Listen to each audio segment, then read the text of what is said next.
Hello, नमस्कार. आपल्या नवीन ब्लॉगमध्ये तुमचं स्वागत आहे.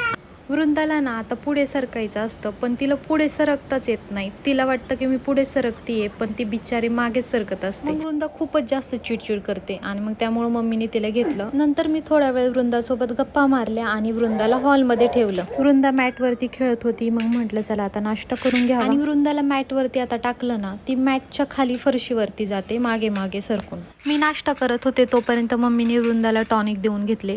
टॉनिक दिल्यानंतर वृंदाला करायची होती आंघोळ. मग वृंदाला मम्मीने आणि मी आंघोळ घालून घेतली. त्यानंतर मम्मी गेली हॉटेलवरती आणि मग मी वृंदाला झोपवलं. वृंदा झोपल्यानंतर मला उरकायची होती कामं, तर अगोदर पिठवणी बनवून घेतलं आणि मग भांडे वगैरे घासून घेतले. आज तर खूपच जास्त पसारा होता, त्याच्यामुळे मला ते सगळं उरकायचं होतं.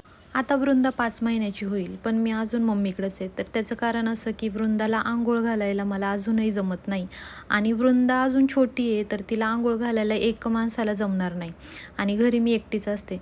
तर त्यामुळे 5 महिने झाले तरी मी अजून वृंदासाठी मम्मीच्या इकडेच राहिले.